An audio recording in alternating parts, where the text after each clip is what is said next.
Welcome back, everyone, to Jface Games. Today we're doing a little game crafting, a little theory crafting. For those that don't know, my name is Jface. I currently have a game in the works, but I'm in a little bit of a fun window right now because I've turned in my game to my editor, editor slash publisher slash artist. The man's a badass, and he has claimed the ball, and therefore I've got nothing to do on the game for a little while. So what do when you're a designer? You start working on other stuff. And so what I've been doing is just compiling things I like. And you can see here, I'm just getting a list down, right? I'm just getting stuff down. And while doing this, I kind of came back to this idea of Marvel United. But I'm coming at it from a different lens now, which is very interesting. So originally I had created this script a long time back on Marvel United. Let's get this thing to disappear. There we go. It disappears. Let's get rid of all of this so I can talk it out. So, why did I come back to Marvel United? I like the teamwork aspect, right? Like I love tactical games, and Marvel United is a cooperative pandemic-style board game, but with cards that you're managing. And the thing that's really cool about that game is that, in essence, you're sharing a resource with whoever's coming next, right? So it's like, if there's three of us and we're playing, and you play a card, you're going to gain the resources of that card. But whoever plays next, so if I go next, I put down a card. Not only do I get the resources on my card, but I get the resources on your card. So, what does this mean to me? Well, I was thinking about what would it be like to have a game. And this doesn't have to be super tactical, but this is where my head's at the moment, where you have your 4 skills, right? We're going to say might, agility, intuition, and presence, right? Those are the 4 skills. Now, you have powers that use these, or these are your attributes or stats, right? These are your stats. Boop. And then you have powers. And powers use stats as keywords, right? So let's just say this is a dice pool game. And let's say this character has 2 dice for this one, 1 dice for this one, 1 dice. And we'll say this is, you can't have 0 dice. That would just be awful. So maybe it's something like this, right? Maybe this is 3. And you got another one that's 2, right? Voila. Right, so you're really strong. I lean towards fighters, I'm not going to lie. So I might be, or monks, that kind of stuff. Even though monks are usually dex, but anyways, melee. So now you have this powers, right? The first thing is, let's just do an example power. Let's say earth shaking strike. I don't know. So keyword, might. I'm going to put stance here, and I'll get back to that. I'm going to say forceful. And then I'm going to give it a description. It does, yada, yada, yada, big yada, smash, yada, right? So it does something, and it's going to do powers, and it's going to do that kind of stuff. Well, the other thing it does, it probably says in the description kind of what... Maybe I'm just going to put in here, maybe this also does, besides all the yadas, in that description it says like, ring of smashed earth around a target, right? Just a little key. Now we have, I don't know if combo is the right word, but let's just say combo, right? Combos. It's probably like combos into would be sort of like the grammatical way you're kind of describing this. Combos into agility. All right. And so what this would mean is that the next player to take a turn would get an extra agility dice if they're interacting with this target, right? So now you have this keyword, right? So now if this player uses this ability, which uses their might pool, if the next player uses an agility ability, they're going to get an extra dice in their dice pool, right? So, problems. Right, first off, sounds cool to me. Problems. Constant combos. Like the players just constantly use the same combos. let's just handle that, right? What I think you can do is initiative order, right? Mix it up. If this was side-based initiative, then yeah, it might be they're constantly able to do those combos, right? The other thing here is maybe there is a cost, right? X meta currency, right? So that would break it up. So you have the initiative order to change the people's order so that they can't always go in that same, like, oh, you go, then I go, then you go, and then we have this trio of abilities. The monsters are always going to switch that up in the playing field. Like, you can always do things to make the encounter more dynamic, but it's, so that's good. And to be honest, if players have a combo they love doing, awesome. That's really cool, right? And then finally, like I said here, resource, right? You can't always do it because you don't always have lack the resource every round to do, right? Now, what I will say is I really want to look at, this would be in the nature of,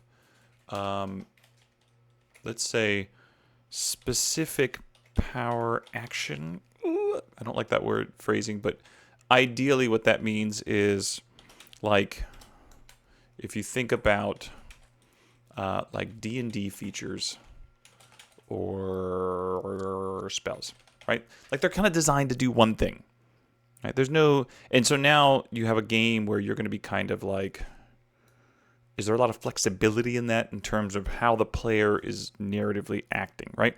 Maybe in this description, you're making it really fun to kind of like toy with, but the other aspect would be, can we do something else that's more like approaches or suggestive? That sounds that sounds a little naughty. But the idea being that if I'm going to take a phrase from Indestructible Boy, good old Terran, I think he was describing how a lot of the powers or the feats in Vagabond were designed to be passive additive, not active actions, right? So this is more like passive additives to core actions, right? So you have this core actions in the game. And because you know what those core actions are, things like, I don't know, block, dodge, attack, move, etc. And those are kind of narrative and open-ended, and people can do whatever the hell they want with those. And then these passive additives, they just enhance those. They just kind of tweak them, as opposed to, no, this is the cool shit you got to do. If you don't do this cool thing, then you're suboptimal, right? So we don't want to run into that. All right, let's talk about this real quick. I put in this little stance forceful. I kind of like this idea. This is the other thing I'm playing around with, because it's all kind of, I'm trying to make this package really fun in terms of like these powers or feats or these actions, which I don't know if that's too 4th edition-y, but I'm trying to make them fun in terms of like a little packet. And so the other thing is that you have this paper, rock, scissor defense. So let's come down here. Paper, rock, scissor defense plus stat, right? I know, I spelled it wrong. I'm terrible at spelling. What does that mean? Well, first we're going to go with stats. I'm going to say impact, energy, and will. Or we could say more classic, like fort, reflex, and will, right? So you have these stats. And these stats are like, once again, it's a dice pool. 2, 1, 0. Actually, let's make this 1. I'll make this 0. Does it matter? No, but I'm doing it. So that's already a dice pool type thing, right? So no matter what, you know that if you're this character, if you're dealing with a fortitude save, so the monster's attacking you with their big old mace, you've got 2 dice in your dice pool to kind of help you out. Well, you have these stances, and the stances are, we're going to say, forceful, cunning, and guarded. And this ends up being like a paper, rock, scissors scenario, right? Where, I'm kind of pseudo making this up on the fly, where you could have something like, in essence, forceful beats forceful beats cunning / elusive. Cunning is better than guarded, precise, measured, right? Something like that. Measured or guarded is better than forceful, right? So you have this sort of like paper, rock, scissory, setup. And what that means is it doesn't matter in terms of the player attacking the monster. That's irrelevant. The player attacking the monster is just going to do the damage, right? And to be honest, I kind of like the idea of draw steal, where there's like, you roll your dice, levels of successes means how much damage you're doing. You're not having to roll to see if I hit or those kind of things, right? But depending on the stance you're in, depends on now, if I decide to use this ability, it's telling me a lot of stuff. One, it's telling me that I've got to use my might. 2, I'm setting up a buddy with agility. 3, this is how much meta currency it cost me. 4, I'm in a forceful stance. And do I want to be in a forceful stance? And monster abilities now comes out. And let's say the monster, what ends up happening is if you're in this stance that's better, so if the monster attacked in a cunning way, because forceful is better than cunning, you're going to get 2 more dice. If the monster attacked in a, maybe we'll figure that. If the monster attacked in a cunning way, or no, in a measured way, you're gonna get 0. And if they attacked forceful as well, you get 1 or something like that. But you know what? Let's make this even worse. Let's say this is 1, this is -1, this is 0, right? So now, if that monster, if I did this, and that monster with the giant mace is also slamming at me, well, I've got fort, and he's using forceful, so I got 2 dice. If that monster is like, matrixing, was prepared, was ready to absorb whatever I got coming, so he was measured, well, now I've got 2 plus -1, so I've only got 1 die to defend with, right?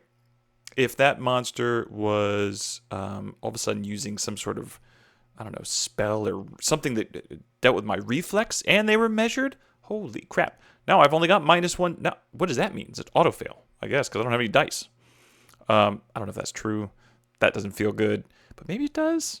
Maybe there's that kind of idea of like you can auto fail because you just picked the wrong thing. It's like for those of us growing up in the 80s who played Tecmo Bowl, we're going to write this in. The Tecmo Bowl effect. The Tecmo Bowl effect, right? If you don't know what Tecmo Bowl was, it was a football game back on Nintendo, and there were 4 plays. And both the defense and the offense could see the 4 plays. And in essence, what was happening is the offense is picking their play, and the defense is trying to guess what play it was, right? If they guessed the exact same play, they automatically broke up the play. There was no chance of doing anything, right? That's the Tecmo Bowl effect. So could you have a Tecmo Bowl effect, meaning that if you have 0 or negative dice, hits an auto fail, right? That's kind of fun because now there's this idea of like, how do I figure out what this monster does? Because it's not like every monster is going to have a forceful, cunning, and a guarded attack, right? Some monsters, if you see a giant troll, he's not measured, right? He's not coming at you like, he might not even be very cunning. He might just be like, oh, this dude's coming straight forceful at me, right? So now for you, being a little bit guarded and measured, maybe that makes sense, right? But who knows? Maybe in this world, you think, oh, this is just a troll. He's going to come at me. But no, he's pretty cunning. He's pretty clever. So now what happens is you go measured, and then he does something tricky. You go, damn it. Tecmo Bowl effect. Anyways, this is I'm in a little goofy mood.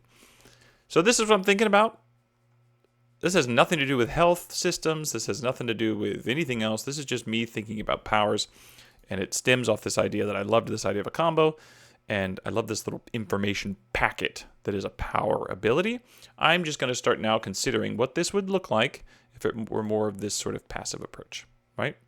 What would it look like if it were additive to the base abilities?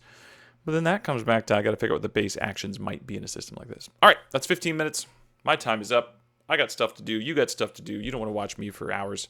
Maybe you do. And if you do, you've got problems because I'm not that entertaining. All right. Hit the like, hit the bell, hit the subscribe. Deuces. Deuces.